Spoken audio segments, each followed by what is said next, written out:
നമസ്തേ. നമസ്തേ. Double barrel പ്രേക്ഷകർക്ക് നമസ്കാരം ഒരിക്കൽ കൂടി.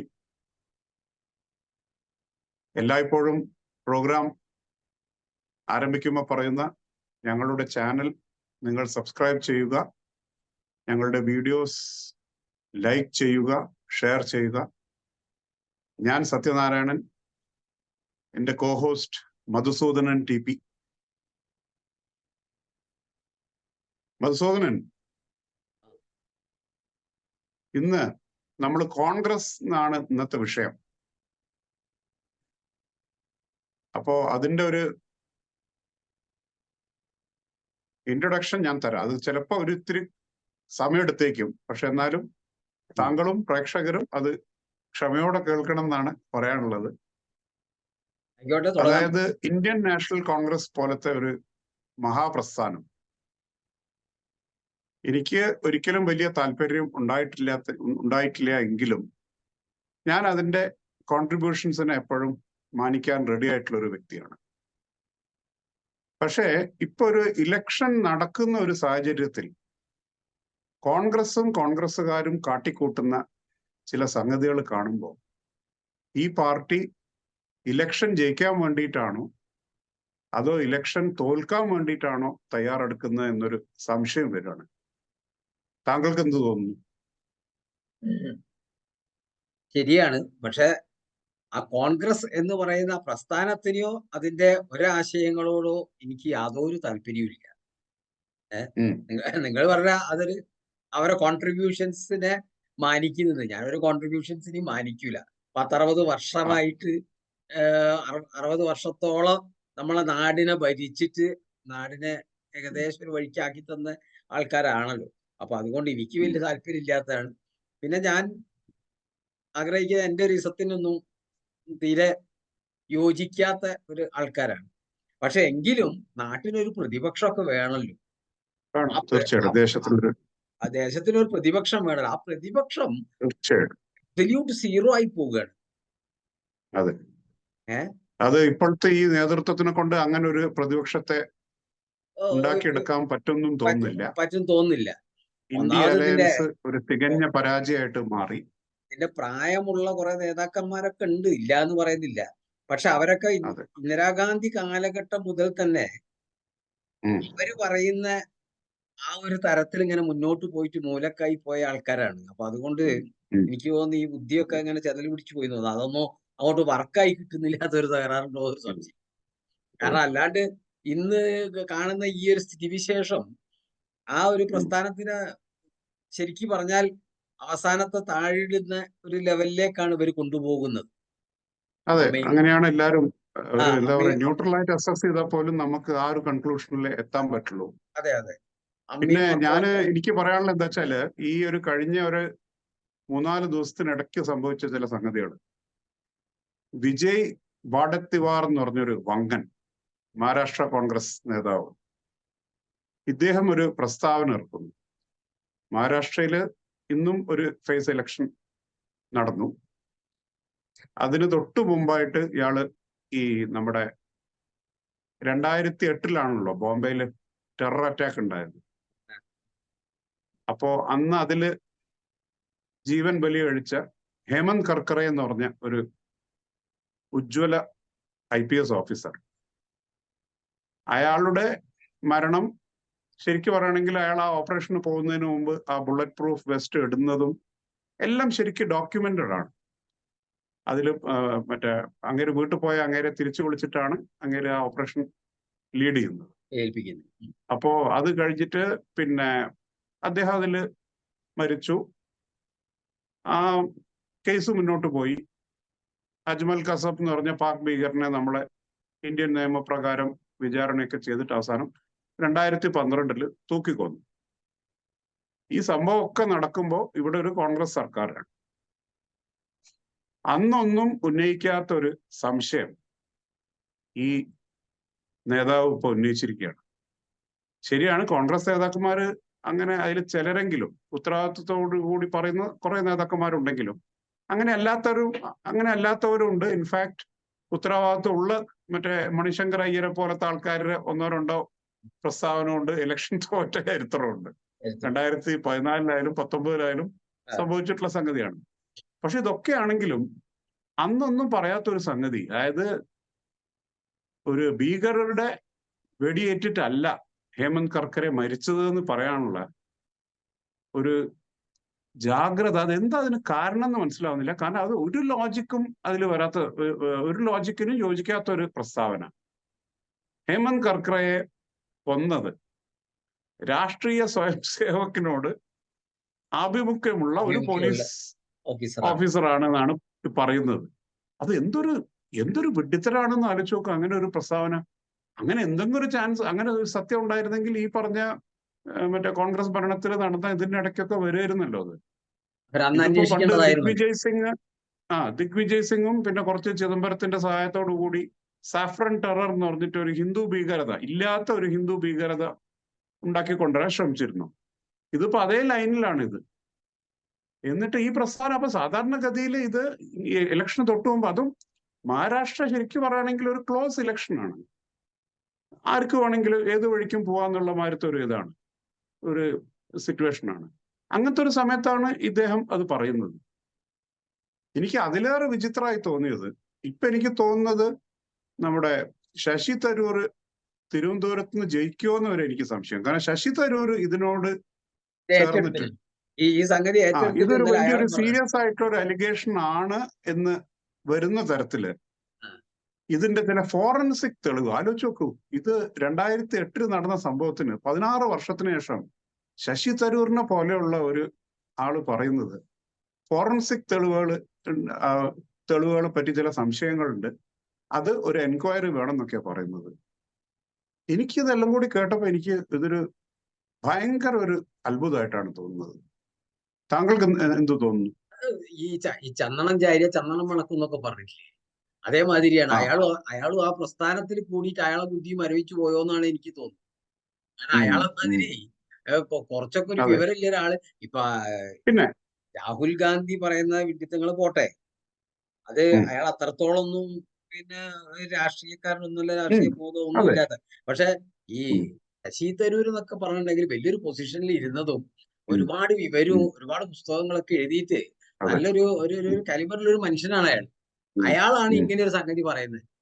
അപ്പോ എന്ത് ഉദ്ദേശിച്ചിട്ടാ പറഞ്ഞത് അതെന്ന് വരെ മനസ്സിലാവുന്നില്ല.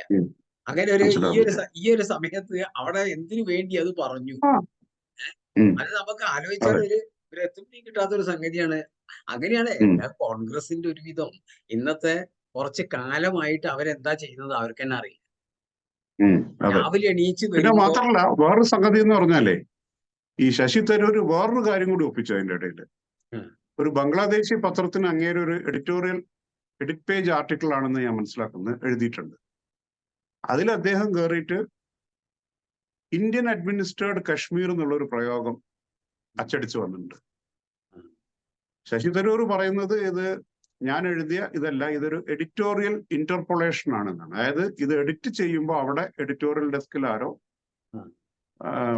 ഇൻസേർട്ട് ചെയ്തതോ അല്ലെങ്കിൽ ഉൾപ്പെടുത്തിയതോ അല്ലെങ്കിൽ അങ്ങനെ വ്യാഖ്യാനിച്ച് തിരുത്തി എഴുതിയതോ ആണെന്നാണ് പറയുന്നത്. പക്ഷെ അതും ഇങ്ങനെ ഒരു സമയത്ത് ശശി തരൂർ ചിലപ്പോ അങ്ങേരുടെ പഴയ UN റോളിലേക്ക് തിരിച്ചു പോവാണോ എന്ന് എനിക്കൊരു സംശയം. അങ്ങനെ കോൺഗ്രസ് നേതാവാണെന്ന് മറന്നിട്ട് ഇപ്പോഴും ഒരു UN-ലെ ഒരു ഉന്നത ഉദ്യോഗസ്ഥനാണ് എന്നുള്ളൊരു ചിന്തയിലേക്ക് ചിലപ്പോ വഴുതി മാറുന്നുണ്ടോ എന്നൊരു സംശയം ജനിപ്പിക്കുന്നുണ്ട്.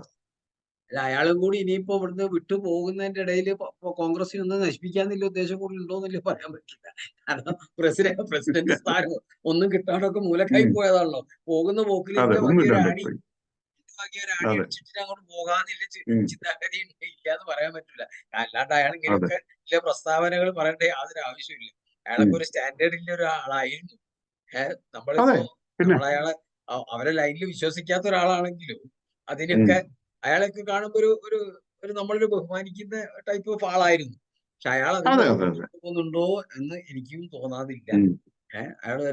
പിന്നെ അതുപോലെ തന്നെ വേറൊരു സംഗതി, ഈ കോൺഗ്രസിന്റെ സമുന്നത നേതാവായ രാഹുൽ ഗാന്ധി ആദ്യം വന്നിട്ട് വയനാട് സീറ്റില് മത്സരിക്കുന്നു.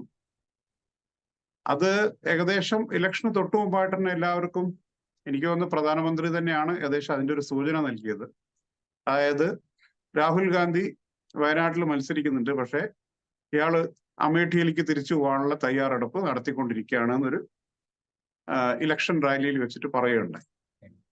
അപ്പോ അത് ആദ്യം ചിലരൊക്കെ അതൊരു പക്ഷെ ഒരു ഇലക്ഷനിൽ ഒരു കൺഫ്യൂഷൻ ഉണ്ടാക്കാനുള്ള ഒരു ശ്രമമാണോ BJPയുടെ ഭാഗത്തു നിന്നുള്ള മാതിരി സംശയിച്ചു. പക്ഷെ പ്രധാനമന്ത്രി പറഞ്ഞത് അക്ഷരം പ്രതി ശരിയാണ് എന്ന് തെളിയിച്ചുകൊണ്ട് ഇദ്ദേഹം പോയിട്ട് റായ്ബറേലിയിൽ, അമേഠിയിൽ നിന്ന് ഒളിച്ചോടിയിട്ട് റായ്ബറേലിയിൽ പോയിട്ട് നോമിനേഷൻ സമർപ്പിച്ചു. അത് ഏറ്റവും രസം എന്താ വെച്ചാല് ഇത് അങ്ങനെ ഒരു സ്ട്രേറ്റ് ഫോർവേഡ് സംഗതി ആയിരുന്നില്ല. രാഹുൽ ഗാന്ധിയും പ്രിയങ്കയും ഇലക്ഷനിൽ മത്സരിക്കാൻ വിമുഖരായിരുന്നു എന്നാ പറയുന്നത്. അതേസമയം രാഹുൽ ഗാന്ധിയുടെ അളിയൻ റോബർട്ട് വാഡ്ര അങ്ങേര് 2-3 പ്രാവശ്യം പത്രക്കാരോട് പറഞ്ഞു ഇങ്ങനെ അമേഠിയിൽ മത്സരിക്കാൻ ഏറ്റവും യോഗ്യൻ ഞാനാണ് എന്നുള്ള രീതിയിൽ മൂപ്പര് ഒരു ചെറിയ ഒച്ചയൊക്കെ ഉണ്ടാക്കി. പക്ഷെ അത് ആരും സീരിയസ് ആയി എടുത്തില്ല എന്ന് തോന്നുന്നു.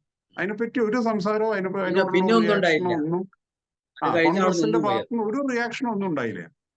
ഇനി അതും പോട്ടെ. പക്ഷേ ഈ വേറൊരു സംഗതി എന്താ വെച്ചാല് ഈ രാഹുൽ ഗാന്ധി അവസാന നിമിഷം വരെ എന്താ പറയാ അങ്ങോട്ടും ഇങ്ങോട്ടും ഇല്ലാതെ നിൽക്കുന്ന ഒരു സമയത്ത് അവരുടെ ഒരു ഇന്ത്യ അലയൻസിലുള്ള സമാജ്വാദി പാർട്ടിയുടെ നേതാവ് അഖിലേഷ് യാദവ് വിളിച്ചു പറഞ്ഞ് പ്രഷർ ചെയ്തിട്ടാണ് രാഹുൽ ഗാന്ധി അവിടെ പോയിട്ട് നോമിനേഷൻ കൊടുക്കും. അപ്പോ ഞാൻ പറയുന്നത് കോൺഗ്രസിന്റെ ഒരു പ്രസിഡന്റായി ഇരുന്ന ഇപ്പോഴും ഡിഫാക്ടോ പ്രസിഡന്റിന്റെ പവർ എൻജോയ് ചെയ്യുന്ന ഒരു രാഹുൽ ഗാന്ധി ഒരു ഇത്ര സീരിയസ് ആയിട്ടുള്ള ഒരു സംഗതി, അതായത് അവരുടെ റായ്ബറേലി എന്ന് പറഞ്ഞു കഴിഞ്ഞാൽ അവരുടെ തട്ടകാണ്, അമേഠിയും അങ്ങനെ തന്നെ. അവിടെ ഇലക്ഷൻ, അതൊരു ക്രൂഷ്യൽ ഇലക്ഷൻ മത്സരിക്കുന്നതിന് മുമ്പായിട്ട് ഇങ്ങനെ ഒരു സംഗതിയിൽ തീരുമാനം എടുക്കാൻ അങ്ങേർക്ക് സ്വയം സാധിക്കുന്നില്ല എന്നുള്ളത് അതൊരു ഭയങ്കര അത്ഭുതമല്ലേ ശരിക്കും. ഒരു 50 വയസ്സിന് മുകളിലുള്ള ഒരു ചെറുപ്പക്കാരനല്ലേ ഇത്. അയാളെയൊക്കെ സംബന്ധിച്ച് പറയുകയാണെങ്കിലേ അയാൾക്ക് ഇതിനെ പറ്റിയൊന്നും യാതൊരു ധാരണയില്ല. രാവിലെ കട്ടിൽ നെണീച്ചിട്ട് എന്താ തോന്നുന്നത് അത് ചെയ്യാന്നുള്ളതാണ്. അല്ലാണ്ട് ഒരു പൊളിറ്റിക്കൽ സ്ട്രാറ്റജി ഒന്നുമില്ല. ഇന്നെന്താ മാതിരിയാണ് പാർട്ടിയുടെ കാര്യങ്ങൾ ചെയ്യേണ്ടത്. ഇങ്ങനെ എവിടെയെങ്കിലും നിങ്ങൾ കണ്ടോ? ഒന്നുമില്ല. പിന്നെ അത് മാത്രമല്ല വേറൊരു സംഗതി എന്ന് പറഞ്ഞു കഴിഞ്ഞാല് ഈ എന്താ പറയാ ഈ ഇലക്ഷന്റെ തന്നെ ഇത്രയും ഒരു അമേഠിയിൽ നിന്ന് ഒരു ഒളിച്ചോടുന്ന മാതിരി ഒരു പ്രതീതി ഉണ്ടാക്കും എന്നതൊന്ന്. പിന്നെ വേറൊന്ന് ഞാൻ ആലോചിക്കുന്നത്, ഇപ്പോ സീറ്റ് വളരെ കുറവായിരിക്കും കോൺഗ്രസിന് എന്നുള്ളത് കോൺഗ്രസ്സുകാർ പോലും സമ്മതിക്കുന്ന ഒരു സംഗതിയാണ്. അങ്ങനെ ആവുമ്പോ എത്രയും ഓരോരോ സീറ്റും എണ്ണം കൂട്ടാൻ നോക്കണം. ഇപ്പൊ വയനാട്ടിൽ ശരിക്കും പറയുകയാണെങ്കിൽ കോൺഗ്രസിന്റെ, ഇപ്പൊ നമ്മുടെ UDFന്റെ ഒരു ഷുവർ സീറ്റാണ്. അവിടെ രാഹുൽ ഗാന്ധി മത്സരിക്കണം എന്നുണ്ടായിരുന്നില്ല. അവിടെ ഏതെങ്കിലും ഒരു കോൺഗ്രസ് നേതാവ് മത്സരിച്ചാലും ജയിക്കുന്ന ഒരു സീറ്റാണ്. അതായത് ജയിക്കാൻ നല്ല സാധ്യത ഉള്ള ഒരു സീറ്റ്. ലീഗിന് കുറച്ചുകൂടി ഒരു ഇൻഫ്ലുവൻസ് ഒക്കെ ഉള്ള സ്ഥലമാണ്. ലീഗുകാരങ്ങ് നിന്നാലൊക്കെ ജയിച്ചു സ്ഥലമാണത്.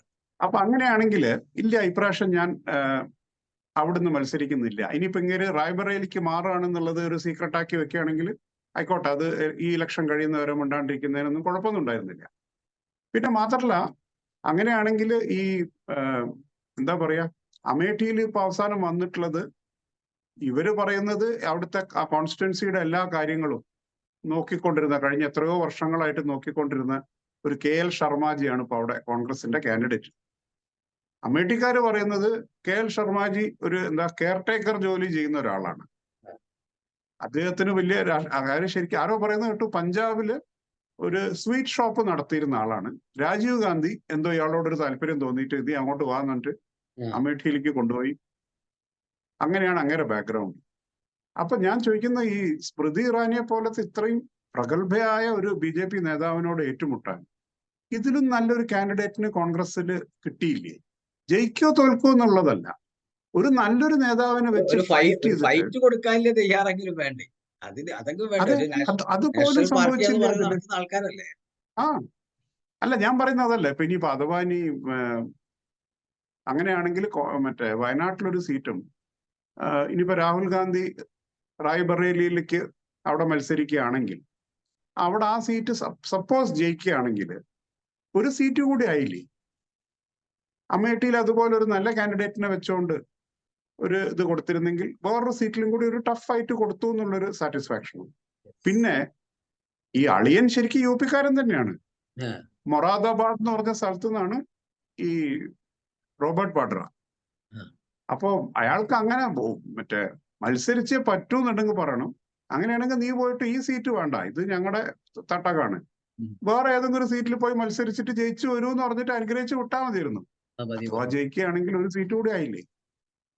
അങ്ങനെയൊക്കെ അല്ല ഞാൻ പറയും. ഇപ്പൊ എന്താ വെച്ചാൽ എനിക്ക് ഈ ഫാമിലി പൊളിറ്റിക്സ് എന്നൊക്കെ പറഞ്ഞിട്ട് ഇതിനെ കളിയാക്കുന്നതിനോട് എനിക്ക് വലിയ യോജിപ്പില്ല. കാരണം എല്ലാ പാർട്ടിയിലും ഫാമിലി പൊളിറ്റിക്സ് തന്നെയാണ്. ഇപ്പൊ അത് ഏറ്റവും ഹയസ്റ്റ് ലെവൽ BJP-യിലല്ല, പക്ഷെ ബാക്കി നേതാക്കൾ അവരുടെ മക്കള് അല്ലെങ്കിൽ മരുമക്കള് എന്നുള്ളത് ഇപ്പൊ JDS-ലായാലും DMK-യിലായാലും ഒക്കെ എല്ലാ പാർട്ടിയിലും ഉള്ളൊരു സംഗതിയാണ്. പക്ഷെ ഞാൻ നോക്കുന്ന വെച്ചാൽ ഒരു ഷൂഡ് ലീഡർ ആയിരുന്നെങ്കിൽ ഈ ഒരു എത്രത്തോളം സീറ്റ് പിടിക്കാൻ പറ്റും എന്നുള്ളത് നോക്കിയിട്ട്, ഇതിപ്പോ എന്താ വെച്ചാല് ഇത് കഴിഞ്ഞിട്ട് ഒരു സീറ്റ് റായ്ബറേലി തോൽക്കുകയാണെങ്കിൽ പ്രശ്നമില്ല, ബുദ്ധിമുട്ടൊന്നുമില്ല, മറ്റേ വയനാട് സീറ്റ് കൊണ്ടിരിക്കുക. പക്ഷെ ഇതൊരു നല്ലൊരു ഓപ്പർച്യൂണിറ്റി ആയിരുന്നു ശരിക്ക്. ഇത്രയൊന്നും ഇത് കൊളാക്കാതെ ആദ്യം മുതലേ അവിടെ മത്സരിച്ച് വയനാട് എന്തായാലും പാർട്ടി ജയിക്കും, ഒരു നേതാവിന്റെ ഇതിൽ നിന്നുകൊണ്ട് ചെയ്യേണ്ട ഒരു സംഗതിയായിരുന്നു. ഇപ്പൊ ഈ ഫാമിലി പൊളിറ്റിക്സ് എന്ന് പറഞ്ഞല്ലോ, ഈ ഫാമിലി പൊളിറ്റിക്സിനെ നമുക്ക് ആർക്കും എതിർക്കാനൊന്നും പറ്റില്ല. അതിപ്പോ ഏത് പ്രസ്ഥാനത്തിലും ഉണ്ടാവും, എവിടെയും ഉണ്ടാവും. പക്ഷെ ഈ ഫാമിലി ഇപ്പൊ ഞാന് BJP-യുടെ ഒരു ലീഡർ ആണെന്ന് വിചാരിച്ചു, എന്റെ മകനും കൂടി പ്രവർത്തിച്ച് മുന്നോട്ട് വരുന്നു. അപ്പൊ അച്ഛൻ അതൊരു പ്രവർത്തകനായതുകൊണ്ട് മകന് സീറ്റ് കിട്ടാൻ പാടില്ല എന്ന് പറയാൻ പറ്റില്ല. അതില്ല. പക്ഷെ അതുകൊണ്ടാണ് ഞാൻ പറഞ്ഞത് അതൊരു പ്രശ്നമല്ല എന്നുള്ളത്. കോൺഗ്രസ് നടന്നതാവുന്നതല്ല, ഞാൻ അവരുടെ മകനായതിനെ കൊണ്ട് ഞാൻ ലീഡർ ആക്കാന്നില്ലത്. പ്രവർത്തിച്ചിട്ട് വന്നിട്ടോ പ്രവർത്തനത്തിലൂടെ പാർട്ടിന്റെ അടിത്തട്ടിലൂടെ ഒന്നും വന്ന ആൾക്കാരൊന്നും അല്ല. ഒരു ദിവസം വരികയാണ്, അത്രേ ഉള്ളൂ. ഇപ്പൊ രാജീവ് ഗാന്ധി എങ്ങനെ വന്നു എന്ന് ആലോചിച്ചു. രാജീവ് ഗാന്ധിക്ക് പൊളിറ്റിക്സ് ആയിട്ട് യാതൊരു ബന്ധവുമില്ല. ഒരു ദിവസം രാവിലെ പക്ഷെ വന്നിട്ട് അദ്ദേഹം അത്ര മോശമായിരുന്നില്ല. അയാള് വിമാനം ഓട്ടിട്ട് എവിടുന്നോ നടക്കുന്നിടത്ത് നിന്ന അമ്മ മരിച്ചിട്ടുണ്ട്, നീ പ്രധാനമന്ത്രി ആയിക്കോ എന്ന് പറഞ്ഞാക്കിയതാണ്. അല്ല, പക്ഷെ അങ്ങനെ ആയ സാഹചര്യത്തില് അങ്ങനെ പെട്ടെന്ന് സംഗതികൾ പഠിച്ചു, തരക്കേടില്ലാത്ത രീതിയിൽ കുറെ കാര്യങ്ങൾ ചെയ്യാൻ ശ്രമിച്ചു എന്നുള്ളൊരു ഇത് നമ്മൾ കൊടുക്കണം അല്ലെ. അതിലും എനിക്ക് വലിയ അഭിപ്രായമൊന്നുമില്ല. അങ്ങനെ അയാൾ അങ്ങനെ ഒരു മരിച്ചിട്ടുണ്ടെങ്കിൽ അയാൾക്ക് അങ്ങനെ ദാരുണമായ ഒരു മരണം ഉണ്ടാവില്ലായിരുന്നു. അത് പിന്നെ എന്താ വെച്ചാൽ ശ്രീലങ്കൻ പോളിസിയുടെ ഒരു പരാജയമായിരുന്നു. അതൊരു പരാജയമാണല്ലോ, അത് വലിയൊരു പരാജയം. ശ്രീലങ്കൻ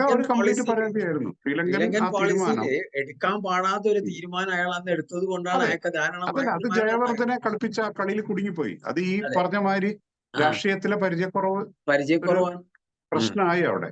അത് പക്ഷെ ആള് ഉദ്ദേശശുദ്ധി ഉണ്ടായിരുന്നു, പക്ഷെ അത് സംഗതി കുഴപ്പത്തിലേക്കാണ് പോയത്. അയാൾക്ക് ഒന്നും അതിന്റെ രണ്ടാമത്തെ ഇലക്ഷനില് കോൺഗ്രസിനുണ്ടായ സീറ്റിന് ആലോചിച്ചാൽ മതി. ആദ്യത്തെ ഭരണത്തിന്റെ മോശം ഇതാണല്ലോ, റിസൾട്ട് ആണല്ലോ പിന്നത്തിൽ കാണുന്നത്. ആദ്യം 400 ചില്ലാൻ സീറ്റ് ഉണ്ടായിരുന്നു. ആ 400 ചില്ലാൻ സീറ്റ് കളഞ്ഞു പൊളിച്ചു ഒന്നുമില്ലാതായില്ലേ. പിന്നെ അടുത്തതില് പിന്നെ ക്യാപിറ്റലൈസ് ചെയ്ത് ഇയാളെ ഒന്നുമില്ലാണ്ടാക്കി. പിന്നെ ഇയാളെ ആ ദാരുണമായ മഴ അതൊക്കെ പറയുകയാണെങ്കിൽ ശരിക്കും അയാള് മറ്റേ ഹെലികോപ്റ്റർ പ്ലെയിനൊക്കെ ഓടിച്ച് നടക്കേണ്ട മനുഷ്യനായിരുന്നു. അയാൾ ഇതിലേക്ക് വരേണ്ട ആളല്ല. അങ്ങനെ ഒരു ഫാമിലി പൊളിറ്റിക്സിൽ അയാളെ കൊണ്ടുവന്ന് പിടിച്ചു ആക്കി. ഇപ്പതാ അത് കഴിഞ്ഞപ്പോ അയാളെ മകനെ പറ്റി പറയുകയാണെങ്കിൽ എന്റെ അഭിപ്രായത്തിൽ പറയുകയാണെങ്കിൽ അയാള് ഈ പരിപാടിക്ക് പറ്റിയ ആളല്ല. അയാൾ ജോലി അടിച്ചിട്ട് ഫോറിനിലും അവിടെയൊക്കെ പോയിട്ട് വളരെ എൻജോയ് ചെയ്ത് ജീവിക്കാൻ ആഗ്രഹിച്ച ഒരു മനുഷ്യനാണ്. അയാളെ കൊണ്ടുവന്ന് ഇവിടെ ഇരുത്തി ഇപ്പൊ ഏതായാലും ഇങ്ങനെ എന്തെല്ലാം ഒരു കോമാളിത്തരം കളിച്ചുകൊണ്ട് മുന്നോട്ട് പോകുന്നുണ്ടെന്നേ ഉള്ളൂ. അല്ലാണ്ട് വേറെ അയാൾ ഇന്ത്യന്റെ ഒരു പ്രധാനമന്ത്രി ആയാലും നിങ്ങളൊന്ന് ആലോചിച്ചൊക്കെ എങ്ങനെയായിരിക്കും ആലോചിക്കാൻ പറ്റും. നമ്മൾ ഏത് കോൺഗ്രസ്സുകാരന്റെ ഉള്ളിൽ വരുന്ന അങ്ങനെ ഉണ്ടാവുന്ന എനിക്ക് തോന്നുന്നു. രാജ്യത്തിനോട് സ്നേഹമില്ല ഏതൊരു കോൺഗ്രസ്സുകാരനും അധികാരത്തിനൊക്കെ മോഹിച്ച് അധികാരത്തിന്റെ ഒരു ഇത് കിട്ടാൻ വേണ്ടിയിട്ട് അതിനെയൊക്കെ സപ്പോർട്ട് ചെയ്ത് അയാളെ കൂടെയൊക്കെ നടക്കുന്നുണ്ട് എന്ന് ഉണ്ടാവാൻ ചാൻസ് ഉണ്ട്. അല്ലാതെ അയാളൊക്കെ ഇന്ത്യന്റെ ഒരു പ്രധാനമന്ത്രി ആയാല് ഇന്ന് ഇന്ത്യ ഒരു ഗ്രാഫിൽ എവിടെയോ എത്തി നിൽക്കുകയാണ്. ആ നിൽക്കുന്ന ഭാരതത്തിനെ ഒന്നും അല്ലാണ്ടാക്കി വീണ്ടും 0 അതിൽ മൈനസായി. ശരി. തണുപ്പിൽ ഇപ്പോഴത്തെ മൈനസ്. സാഹചര്യത്തിൽ നമ്മളെ അത് ആലോചിക്കാൻ പോലും പറ്റില്ല. ഇന്നത്തെ ഇത്രയും നമ്മള് പാകിസ്ഥാന്റെ ഒരു സ്ഥിതി പുരോഗതിയുടെ പാതയിൽ വന്നിട്ട്. ഇന്നത്തെ പാകിസ്ഥാന്റെ സ്ഥിതി ചിലപ്പോ ഇന്ത്യക്ക് വന്നു തരും ഇയാൾക്കായി. യാതൊരു സംശയമില്ല. ശരിയാണ്. പിന്നെ മാത്രമല്ല ഇപ്പൊ സംഗതി നോക്കിയാൽ മതി. ഇപ്പൊ ഒരു കോൺഗ്രസ് മാനിഫെസ്റ്റോ എടുത്ത് നോക്കുകയാണെങ്കിൽ ശരിക്കും ഒരു പ്രാക്ടിക്കൽ ആയിട്ടുള്ള ഒരു മാനിഫെസ്റ്റോ പോലും അല്ല അത്. അതിൽ പറഞ്ഞിട്ടുള്ള ഈ ഒരു എന്താണ്, നമ്മൾ ഡിപ്ലോമ ഹോൾഡറോ ഗ്രാജുവേറ്റോ ആണെങ്കിൽ എന്തോ ഒരു ജോബ് ഗ്യാരണ്ടിയുടെ ഭാഗമായിട്ട് 1,00,000 റുപ്യ ഒരു വർഷം ഓരോരുത്തർക്കും കൊടുക്കുന്ന പറയുന്നത്. അത് ചെയ്തു കഴിഞ്ഞാൽ നമ്മുടെ എക്കണോമി എവിടെ എത്തും എന്നുള്ളത് പിന്നെ ഭാഗ്യത്തിനൊരു ഗുണമുണ്ട്. കോൺഗ്രസ് അധികാരത്തിന്റെ അടുത്തെവിടെയും വരില്ല എന്നുള്ളൊരു ഉറപ്പുള്ളതുകൊണ്ട് നമുക്കൊക്കെ ഫ്രീ ആയിട്ട് അതിനെപ്പറ്റി. പക്ഷെ എന്നാലും അതുപോലും ഒരു കൂടുള്ള ഒരു അയാളുടെ അഡ്വൈസേഴ്സ് അതുപോലും പറഞ്ഞു കൊടുക്കാൻ ആളില്ല എന്നുള്ള മാതിരി അത് കാണുമ്പോ വല്ലാത്ത ദുഃഖം. KC വേണുഗോപാലിനെ പോലത്തെ ആൾക്കാരൊക്കെ ഇല്ലേ കൂടല്ലത്. എങ്ങനെ കുട്ടി ശരിയാകുക? KC വേണുഗോപാലൊക്കെയാണെന്ന് പറഞ്ഞു കൊടുക്കുന്നത്. അയാൾ തന്നെ വന്നിട്ട് ഇലക്ഷന് മത്സരിച്ചതിന്റെ സ്ഥിതി ആലോചിച്ചു. അയാള് രാജ്യസഭയിലൂടെ MP ആയിട്ട് അവിടെ ഇരിക്കുന്ന ഒരാളാണ്. അയാള് ഈ BJPയെ സംബന്ധിച്ചിടത്തോളം ഒരു 4 സീറ്റിന്റെ കുറവേ ഉള്ളൂ രാജ്യസഭയിൽ. ഈ 4 സീറ്റ് കൂടി കിട്ടിക്കഴിഞ്ഞിരുന്നെങ്കിൽ ഏത് ബില്ലും എന്നാ പിടിച്ചോ എന്ന് പറഞ്ഞിട്ട് കൈയടിച്ച് പാസ്സാക്കാൻ ഉള്ള ഒരു ഇതിലാണ് BJP ഉള്ളത്. ആ സ്ഥാനത്ത് ഇയാൾ എന്നും ഇവിടുന്ന് ജയിക്കുകയാണ്. അതെ, മാത്രമല്ല ഇനിയിപ്പോ ബാക്കിയുള്ള രാജ്യസഭാ ഇലക്ഷൻസ് ഇനി വരുന്നതില് ഇപ്പോഴത്തെ ഒരു ട്രെൻഡ് വെച്ചിട്ടാണെങ്കിൽ ആ 2/3 മെജോറിറ്റിയും കിട്ടിക്കൂടാന്നില്ല BJP രാജ്യസഭയിൽ. അതും കൂടി കിട്ടിക്കഴിഞ്ഞാൽ കോൺസ്റ്റിറ്റ്യൂഷണൽ അമെന്റ്മെന്റ് ഉൾപ്പെടെ സകല സംഗതികളും ഈസി ആയിട്ട് ചെയ്യാം. BJPക്ക് എന്തും ചെയ്യാം. BJPയോട് ആർക്കും ഒന്നും ചോദിക്കാൻ പറ്റൂല. കാരണം ജനാധിപത്യത്തിലൂടെ തെരഞ്ഞെടുത്തിട്ട് അവിടെ വന്നിരിക്കുന്നേ പിന്നെ ഞങ്ങൾ ഇന്നെന്ത് ചെയ്യുന്നു പറഞ്ഞിട്ടുണ്ടെങ്കിൽ അതൊക്കെ ചെയ്യാനില്ല അധികാരത്തോ ജനങ്ങൾ കൊടുക്കുകയാണ്. കൊടുത്തിട്ട് അവിടെ ഇരിക്കുന്നതാണ്. അപ്പൊ ഒന്നും ചെയ്യാൻ പറ്റൂല. ഇയാള് ഇവരെ കാര്യം ഒന്ന് ആലോചിച്ച് നോക്ക്. ആ ഒരു സീറ്റ് കൊണ്ടുപോയി നശിപ്പിക്കേണ്ട വല്ല കാര്യമുണ്ട്? ഇപ്പൊ ഇവിടുന്ന് ജയിച്ചാൽ ഒന്നുമില്ല, എന്ന് ഉറപ്പൊന്നുമില്ല. പക്ഷെ ഈ അഥവാ ജയിച്ചാൽ ആലോചിച്ച് നോക്ക്, ഇത് രാജിവെക്കണോ അത് രാജിവെക്കണോ? അതെ, അത് മാത്രല്ല ഇപ്പോഴത്തെ ഒരു ഇതില് ഈ BJP ഈ പറഞ്ഞ മാതിരത്തെ ഒരു നല്ല വിജയമാണെങ്കിൽ അതിന്റെ ഒരു ഇതില് നടക്കുന്ന ഒരു ബൈ ഇലക്ഷനില് എന്ത് സാധ്യതയുള്ളു? ഒന്നുമില്ല. അവിടെ ചിലപ്പോ BJP ജയിച്ചത്. എന്ത് റിസ്ക് ആണ് അതല്ലേ? അതും ഈ പാർട്ടിയുടെ ഏറ്റവും വലിയ ലീഡറുടെ മെയിൻ അഡ്വൈസർ ആണെന്നാണ്. പക്ഷെ അത് വേറൊരു കാര്യമുണ്ട്. അത് KC വേണുഗോപാല് ഇതില് കോൺഗ്രസിൽ ഇപ്പൊ കേരളത്തിൽ മത്സരിച്ചവരുടെ വേറൊരു കാര്യം വളരെ ശ്രദ്ധയിൽ എല്ലാവർക്കും അറിയുന്ന സംഗതിയാണല്ലോ. ഇവരിൽ പലർക്കും സ്റ്റേറ്റ് പൊളിറ്റിക്സിൽ തിരിച്ചു വരാനാണ് താല്പര്യം. കാരണം നാഷണൽ അതിനുള്ള തയ്യാറെടുപ്പാണ്. ഈ ഇലക്ഷൻ തോറ്റാലും അവർക്ക് പ്രശ്നമില്ല, ഉള്ളിന്റെ ഉള്ളിൽ തോൽക്കണം എന്ന് ആഗ്രഹിക്കുന്നവരാണ് പലരും. നാഷണൽ പൊളിറ്റിക്സിൽ ഇനി ഈ ഒരു പ്രസ്ഥാനത്തിന് വലിയൊരു ബുദ്ധിമുട്ടായിരിക്കും. കാരണം BJPയെ സംബന്ധിച്ചിടത്തോളം BJPന്റെ മിഷണറി എന്നൊക്കെ പറഞ്ഞാൽ അങ്ങനെ കിടക്കുന്നുണ്ട്. ഇവരാരെന്ത് പറഞ്ഞു ഇനി എന്തെന്നെ സംഭവിച്ചാലും ശരി, അതിന് ഒരു സംഘ ബാക്കിംഗ് ഒക്കെ ഇല്ലേ ഒരു വലിയ പ്രസ്ഥാനമാണ്. അവിടെ കല്യാണം വരെ കഴിക്കാണ്ടോ ശരിക്കും ആയിട്ടില്ലേ? ഈ സംഘത്തിലൂടെ ഒക്കെ വന്നേ പിന്നെ വലിയ വലിയ ഒരുപാട് ബുദ്ധിജീവികള് ഒരു മുറിയുടെ അകത്ത് വെറും കടലാസ് വെച്ചിട്ട് പല സംഗതികളും എഴുതിയിട്ട് ഒന്നും ചെയ്യാതെ കിടന്നുറങ്ങുന്ന ഇഷ്ടം പോലെ ആൾക്കാരുണ്ട്. ഇവരെ മാതിരി കള്ളത്തരൊന്നും ചെയ്യേണ്ട, കാരണം ഭാര്യയും മക്കളും കുട്ടികളും ഒന്നും ആയിട്ട് കള്ളത്തരൊന്നും ചെയ്ത് പൈസ ഉണ്ടാക്കിയിട്ട് അടിച്ചു കൊടുക്കേണ്ട ഒരു ആവശ്യമില്ല. രാജ്യത്തിന് വേണ്ടി സമർപ്പിക്കപ്പെട്ടിട്ട് ജീവിക്കുന്ന ഒരു വലിയൊരു വിഭാഗം ആൾക്കാരില്ല ഒരു പ്രസ്ഥാനമാണ് BJP. നരേന്ദ്രമോദി കഴിഞ്ഞാൽ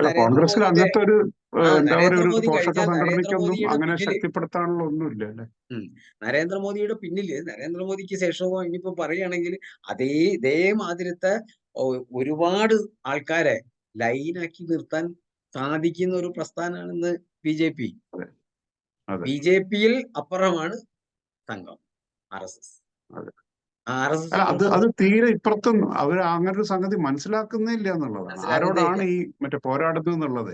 കാരണം നമ്മൾ ഒന്നുകൂടി ചിന്തിക്കണം. 100 വർഷം ഈ പ്രസ്ഥാനം ഇങ്ങനെയൊക്കെ ആയിട്ട് ഈ ഭരണത്തിലെത്താൻ 100 വർഷം എടുത്തു. ഈ 100 വർഷം സമാധാനത്തോട് കൂടി ഇരുന്നിട്ട് എല്ലാം ഓരോ പടിയായിട്ട് ഓരോ സാധനത്തിനും മുന്നോട്ട് കൊണ്ടുവരാൻ പറ്റിയ ഒരു വലിയ പ്രസ്ഥാനത്തിനോടാണ് ഈ കോൺഗ്രസ് കളിക്കുന്നത്. സാധിക്കൂല. അല്ല, മാത്രമല്ല ആ പ്രസ്ഥാനത്തിനെ പറ്റി വളരെ ഇറസ്പോൺസിബിൾ ആയിട്ടുള്ള റിമാർക്സ് ഒക്കെയാണ് പറയുന്നത്. ഈ രാഹുൽ ഗാന്ധി ആയാലും വായിൽ തോന്നിയത് വേറെ വിളിച്ചു പറയല്ലേ. അവരെ അതെ, തോൽപ്പിക്കില്ല. മെയിൻ ഒരു കാരണം എന്താ വെച്ചാല് രാവിലെ എണീച്ചിട്ട് എന്ത് തന്നെയായാലും നരേന്ദ്രമോദിന്റെ മേലേക്ക് ഇങ്ങനെ കൊണ്ടുപോയിടുക. ആ ഇടുന്ന സാധനം മുഴുവൻ അദ്ദേഹം വളരെ പയറ്റി തെളിഞ്ഞ ആളാണ്. അദ്ദേഹത്തിന് ഇതൊന്നും ഒരു പ്രശ്നമല്ല. അയാളെ ഞാൻ പറയാൻ തന്നെ കേട്ടിട്ട് മറ്റേ ലണ്ടനിലെത്തും വെച്ചിട്ടുള്ള ഒരു ഇന്റർവ്യൂവിൽ അദ്ദേഹം പറയുന്നുണ്ട്, അല്ല നിങ്ങൾ ഇത്രയും ഈ ചീത്തവിളി കേൾക്കുന്നുണ്ടല്ലോ, നിങ്ങൾക്ക് ഇതൊന്നും ഒരു ഏൽക്കുന്നില്ലേ, നിങ്ങൾ ഇതൊന്നും ഒരു പ്രശ്നമില്ല നിങ്ങൾക്ക്, ഇത്നാ ഗാഡി കഥഹേത്തും കൈസേന്നൊക്കെ ചോദിക്കുന്നുണ്ട് ഇയാളോട്. അപ്പൊ പുള്ളി വളരെ കൂളായിട്ട് പറയാം, ഇതൊന്നും ഒരു പ്രശ്നേ അല്ല. മാത്രമല്ല ഒരു വേറൊരു ഇതില് അതൊന്ന് ഊർജം ഉൾക്കൊള്ളുന്നു എന്നുള്ള മാതിരി ഞാൻ ഈ പറഞ്ഞ ഇന്റർവ്യൂ കണ്ടിട്ടുണ്ടോ? ഇതിൽ നിന്ന് പല നല്ല കാര്യങ്ങളും ഞാൻ ഉൾക്കൊള്ളുന്നാ പറഞ്ഞത്. അതൊക്കെ പറയാനുള്ള കഴിവില്ല ഒരാളാണ് അയാള്. അയാളോടൊക്കെ ചെറിയ കുട്ടി, പുള്ളിന്റെ സംഘത്തിലൊക്കെ നോക്കിക്കഴിഞ്ഞാൽ ചെറിയൊരു കുട്ടിയാണ്. ഇപ്പോ BJP തന്നെ ഓരോ സ്ഥലത്തും വളർത്തിക്കൊണ്ടിരുന്ന ഓരോ നേതാക്കന്മാരെ നോക്കിയാൽ മതി. പഴയ ABVP-യിലൂടെ വന്ന ആൾക്കാരാണൊക്കെ, അല്ലെങ്കിൽ സംഘത്തിനുള്ള ആൾക്കാരാണ്. ഇപ്പൊ നമ്മളെ എവിടെയാണ് മധ്യപ്രദേശിലെ തെരഞ്ഞെടുപ്പ് കഴിഞ്ഞു. മധ്യപ്രദേശില് മുഖ്യമന്ത്രിയായി. അയാള് രാവിലെ വരെ വിചാരിച്ചിട്ടില്ല അയാൾ മുഖ്യമന്ത്രിയാവുന്നു. അറിയില്ലായിരുന്നു. അയാൾ സൈക്കിളിൽ ഇങ്ങനെ പച്ചക്കറി വാങ്ങി പോകുന്ന ആളാണ്. അയാൾക്ക് ഒരു ചേതക്കിന്റെ ചെറിയ സ്കൂട്ടർ അല്ലത്. ആ സ്കൂട്ടറിന്റെ മേലെ പച്ചക്കറി വാങ്ങി അയാളിത് എവിടുന്നോ അടുപ്പത്തിന് മറ്റേ ആക്കിയിട്ട് കഴിച്ച് കിടന്നുറങ്ങുന്ന മനുഷ്യരാ. അയാൾ MLA ആവുന്ന അയാളോട് പറയും നാളെ നീയാണ് മുഖ്യമന്ത്രി എന്ന്. അയാളിനെ മേലോട്ട് നോക്കി. അങ്ങനെ പറ്റുമോ? അങ്ങനെയുള്ള ആൾക്കാരെ വളർത്തിയെടുക്കാനും പിന്നെ മുന്നോട്ട് കൊണ്ടുപോകാനൊക്കെ ഇല്ല വളരെ എന്താ പറയണ്ടേ, അതൊരു പ്ലാൻഡ് ആണ്. അതൊക്കെ ഇങ്ങനെ കൊണ്ടുവരികയാണ്. അതിനൊക്കെ അവിടെ മാത്രമല്ല, അന്ന് ഇലക്ഷൻ കഴിഞ്ഞ BJP ജയിച്ച 3 സ്റ്റേറ്റിലും അവര് അധികാരത്തിൽ കൊണ്ടുവന്ന ആൾക്കാർ ഈ പറഞ്ഞ മാതിരത്തെ കറകളഞ്ഞ വ്യക്തിത്വമുള്ള നല്ല തികഞ്ഞ RSS ട്രെയിനിങ് ലഭിച്ചവരും പിന്നെ ഒട്ടും ഒരു തരത്തിലുള്ള കറപ്ഷനോ അങ്ങനത്തെ ഒന്നുമില്ലാത്ത ഒരുവിധ ഇല്ലാത്ത ആൾക്കാരെയാണ് തിരഞ്ഞെടുത്തിട്ടുള്ളത്. ഇനിയും പല സ്ഥലങ്ങളിലും അങ്ങനെ തെരഞ്ഞെടുക്കാൻ വേണ്ടിയിട്ട് പല ശ്രമങ്ങളും ഇപ്പോഴും നടക്കുന്നുണ്ട്. ഇപ്പൊ കർണാടകയില അങ്ങനെയാണല്ലോ ഒരു എക്സ്പെരിമെന്റ് നടത്തിയിട്ടാണ് കഴിഞ്ഞ പിന്നെ നിയമസഭയിൽ നഷ്ടം ഉണ്ടായത്. അത് കോൺഗ്രസിന്റെ കർണാടകയിലെ നേതാക്കന്മാർക്ക് അതിനുള്ള കഴിവുണ്ടായിട്ടുണ്ട്. അതിനെ വർക്കൗട്ട് ചെയ്ത് അവർക്ക് സീറ്റ് ആക്കാൻ വേണ്ടിയിട്ടില്ല. അവര് പല സംഗതികളും ഫ്രീ ആയിട്ട് പല കാര്യങ്ങളൊക്കെ കൊടുക്കാന്നൊക്കെ പറഞ്ഞ് ജനങ്ങളെ പൊട്ടനാക്കാൻ അവർക്ക് പറ്റിയിട്ടുണ്ട്. പക്ഷെ മാത്രമല്ല, അവിടെ ഇപ്പൊ നമ്മൾ എന്തൊക്കെയായാലും അവിടെ ഒരു ഭരണ പരാജയം ഉണ്ടായി എന്നുള്ളത് നമ്മൾ സമ്മതിക്കുന്നു. കാരണം ഇവിടുത്തെ ഈ പക്ഷെ അത് കഴിഞ്ഞിട്ടുള്ള പിന്നീട് നടക്കുന്നതും ആശാവഹമല്ല. കാരണം പാർട്ടി ഒരു ഫാമിലിക്ക് ഏൽപ്പിച്ചു കൊടുത്ത മാതിരി ആയി. ഇപ്പോ അതിനൊക്കെ കരകയറുന്നു നമുക്ക് വിചാരിക്കാം. അത്രേ ഉള്ളൂ. കാരണം കർണാടകന്റെ പൊളിറ്റിക്സ് ഒക്കെ എന്ന് പറഞ്ഞിട്ട് വേറെ ഒരു ടൈപ്പാണ്. ഇതൊക്കെ മാറ്റിയെടുക്കാൻ കുറച്ചൊരു പ്രയാസങ്ങളൊക്കെ ഉണ്ട്.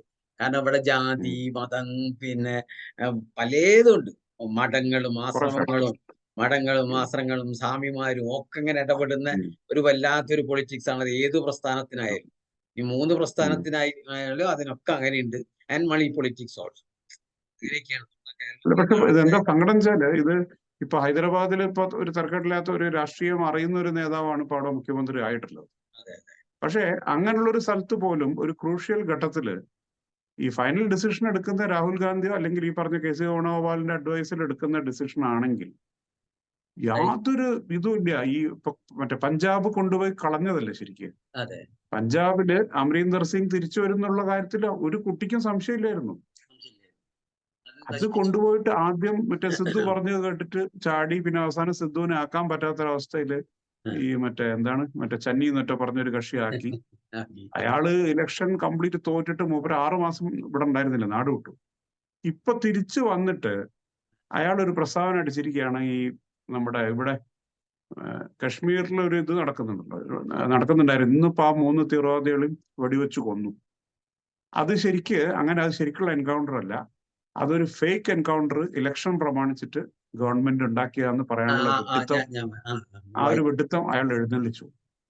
എന്നാൽ ഈ സംഗതി പറഞ്ഞ് ഇപ്പൊ ഏറ്റവും കഷ്ടം എന്താ വെച്ചാല്, ഇങ്ങനെ ഒരു സംഗതി പറഞ്ഞത് പാർട്ടിക്കെതിരെ പോകുമെന്ന് കാണുമ്പോൾ അത് മറ്റേ അയാൾ പറഞ്ഞതുമായിട്ട് അയാളുടെ ഇതുമായിട്ട് ഞങ്ങൾ പാർട്ടി യോജിക്കുന്നില്ല എന്ന് ഇമ്മീഡിയറ്റ് ആയിട്ട് പറയാനുള്ള ഒരു സംവിധാനം കോൺഗ്രസിനില്ല.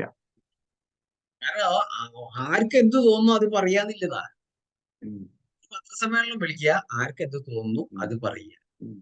അല്ല, ഒരു IAS ആ മരിച്ച ഒരു ആളുടെ ബോഡി എത്തിയിട്ട് അത് സംസ്കാരം കഴിയുന്നതാണ്. അതിനു മുമ്പാണ് ഈ സംഗതി പറയുന്നത്.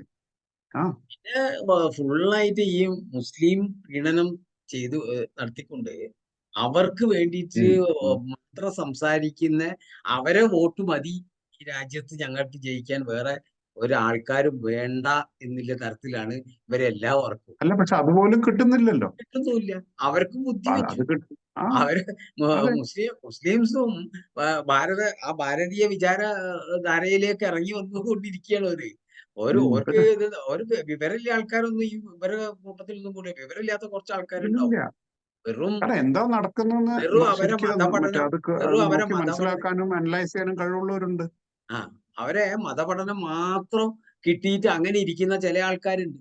അവരെ മാത്രം ഇവർക്ക് കിട്ടും. കാരണം അവർക്ക് വേറെ എഴുതാനും വായിക്കാനും ഇല്ലിറ്ററേറ്റ് ആയിട്ടുള്ള ആൾക്കാരാണ്. അപ്പൊ അവരെ മാത്രം ഇവർക്ക് കിട്ടും. ബാക്കി ഇതൊക്കെ പഠിച്ച് വിചാരിച്ച് മുന്നോട്ട് പോയിട്ടില്ല ആൾക്കാരെ മുഴുവൻ ഇവർക്ക് എതിരായിട്ടാണ്. മനസ്സിന്റെ അകത്ത് ഇനി നരേന്ദ്രമോദിനെ ഇഷ്ടപ്പെട്ടിട്ടില്ലെങ്കിലും എന്തെങ്കിലും ആയാലും ഒരു ഭാരതീയ ആ ഒരു ചിന്താഗതിയിലേക്ക് ഒരുപാട് ആൾക്കാർ വന്നിട്ടുണ്ട്. എന്റെ ഒരു സുഹൃത്ത്, ഞാനും അവരും കൂടി ഡെയിലി രാത്രി മെസ്സേജിലൂടെ അടിപിടി കൂടും.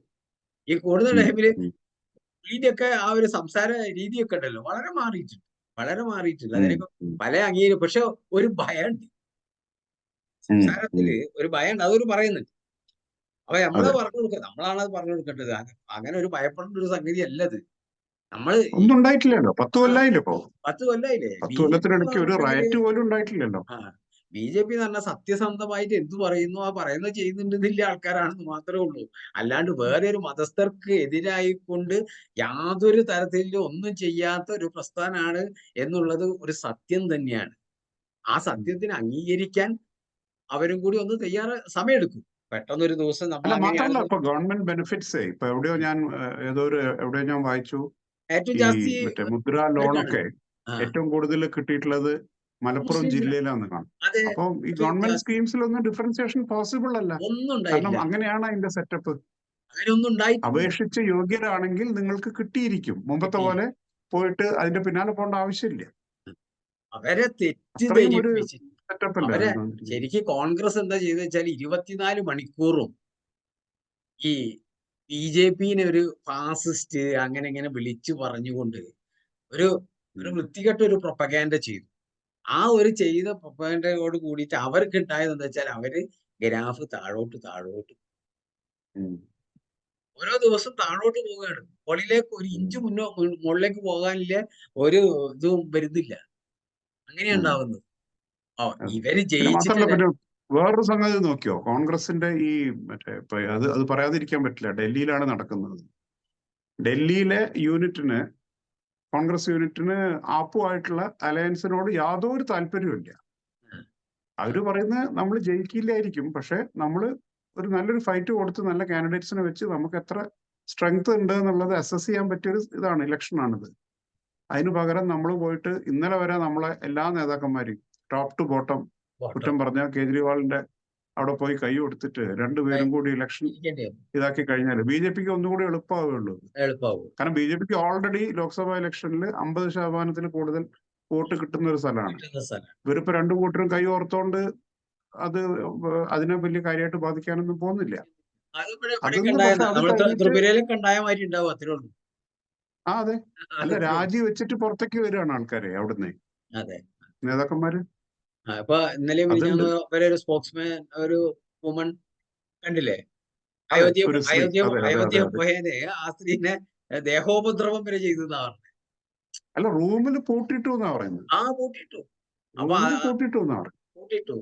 സൈഡ് ലൈൻ ചെയ്തു. അത് കൂടാതെ ഇത് പോയിട്ട് കംപ്ലൈന്റ് ചെയ്തപ്പോ ഏതോ ഒരു റൂമിൽ പൂട്ടിയിട്ടു. അല്ല, അതിപ്പോ ആദ്യത്തെ വനിതാ നേതാവല്ല അത്.